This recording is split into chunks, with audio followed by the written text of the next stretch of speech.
গাইবান্ধায় স্ত্রীকে হত্যার দায়ে স্বামীর গ্রেপ্তার ও শাস্তির দাবিতে বিক্ষোভ করেছে স্বজন ও এলাকাবাসী।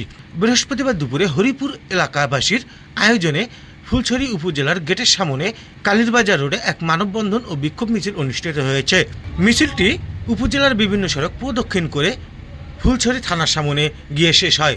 পরে উপজেলা গেটের সামনে হওয়া মানববন্ধনে বক্তব্য রাখেন হত্যাকাণ্ডের শিকার রহিমা বেগমের বোন রুবি বেগম, ছোট ভাই মকবুল, এলাকাবাসী মোহাম্মদ আলী, গোলাম মৌলা, মোতালেব সহ অনেকে। মানববন্ধনে শতাধিক মানুষ উপস্থিত ছিলেন। এ সময় বক্তারা বলেন, পরিকল্পিতভাবে রহিমাকে তার স্বামী সুলাইমান তার ছোট ভাই ও বউকে নিয়ে হত্যাকাণ্ড করেছে। দ্রুত রহিমার স্বামী সহ বাকি আসামিদের গ্রেপ্তারের দাবি করেছেন স্বজন এলাকাবাসী।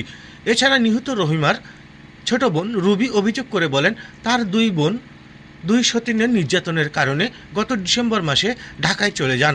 তবে গত 19শে ফেব্রুয়ারি স্বামী ঢাকা থেকে তার বোনকে নিয়ে এসে রাতেই পূর্ব পরিকল্পিত নির্যাতন করে হত্যাকাণ্ড চালায়।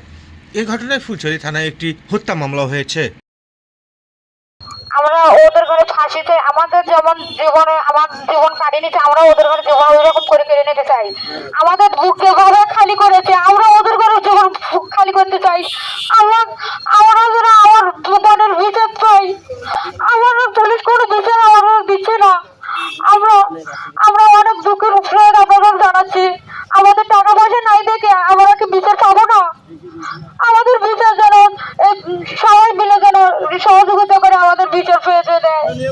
আমরা সে বিগত 30 বছর সংসার জীবনে অনেক দুঃখ কষ্ট যন্ত্রণা লাঞ্ছিত বিবেচিত হয়েছে। সে সংসার করে আসছে এতদিন যাবৎ, তখন সে আত্মহত্যা করে নাই, আজ কেন সে আত্মহত্যা করবে? আমাদের ধারণা সে পূর্ব পরিকল্পিতভাবে তাকে নিহত করা হয়েছে। সুলাইমান, ওর বউ আজমেরি বেগম, বড় বউ, তৃতীয় বউ হচ্ছে হলো লিজা বেগম, আর হচ্ছে হলো চতুর্থ হচ্ছে হলো সিরাজুল মেম্বর। আরো অনেকে সহযোগিতা আছে। ফাঁসি চাই, এর বিচার চাই, সুষ্ঠু তদন্তের মাধ্যমে এর বিচার চাই।